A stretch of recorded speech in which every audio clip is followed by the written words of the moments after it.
Zee 24 तास एक पाऊल पुढे। एकाच दिवशी 5 मराठी फिल्म्सची घोषणा असा अनोखा फंडा मुंबईत नुकताच पाहायला मिळाला। सत्य सावित्री आणि सत्यवान या फिल्मचा फर्स्ट लुक रिव्हील करण्यात आला आणि सोबत काही फिल्म्सची घोषणाही थाटात झाली। पाहूया हा रिपोर्ट। सत्य सावित्री आणि सत्यवान या नव्या सिनेमाचा फर्स्ट लुक नुकताच रिव्हील करण्यात आला।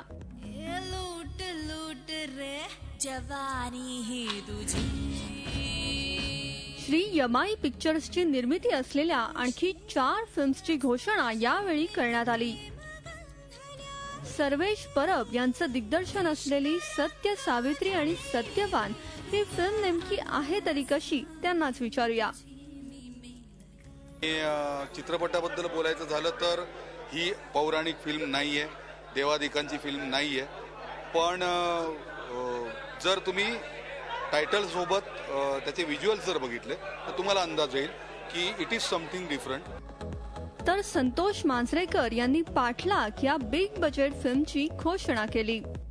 चित्रपटाचं एक युनिक असं म्हणेल, कारण हल्ली खूपच सगळे चित्रपट जवळजवळ बाहेर शूट होतात, त्यामुळे ते नाविन्य काही नाही। पण माझा चित्रपट आम्ही पूर्णपणे मलेशियाला 1 शेड्यूलमध्ये शूट करणार आहोत। ऑगस्ट पासून सुरुवात करू शूटिंग, आणि नक्कीच ती एक वन ऑफ द मराठीमध्ये बेस्ट स्टायलाइज ऍक्शन थ्रिलर फिल्म असेल। BR फिल्म्स आणि श्री यमाई पिक्चर्स यांच्या नाण्याची दुसरी बाजू या फिल्मची घोषणाही यावेळी झाली।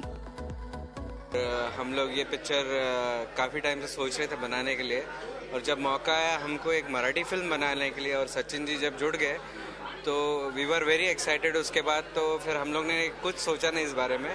तो first thing we narrated the script to Sachin ji. तर विजय पाटकर यांची लव का लाथ ही फिल्म लवकरच प्रेक्षकांच्या भेटीला येतेय। निर्माता, दिग्दर्शक आणि नट आहे, मुख्य नट आहे। मुख्य नट झालो ते माझे मित्र विजय कदम आणि जयवंत वाडकर यांनी। जेव्हा मी स्क्रिप्ट वाचलो तेव्हा त्यांनी मला सांगितलं की हे काम तूच का नाही करत? अरे म्हटलं मी प्रोड्युसर पण डायरेक्टर पण आहे, जमेल का? पण काय नाही जमणार, आउट का आम्ही, कर ना तू, हे तुझं कॅरेक्टर आहे। याच सोबत ज्ञानज्योती सावित्रीबाई फुले या सिनेमाची घोषणाही यावेळी करण्यात आली। तब्बल 5 फिल्म्स, त्यांचे निर्माते, दिग्दर्शक आणि कलाकार यांच्यासह झालेला हा फिल्म लॉन्च सोहळा निश्चितच हटके ठरला, यात शंकाच नाही। झी 24 तास साठी जयंती वाघधरे, मुंबई। झी 24 तास एक पाऊल पुढे।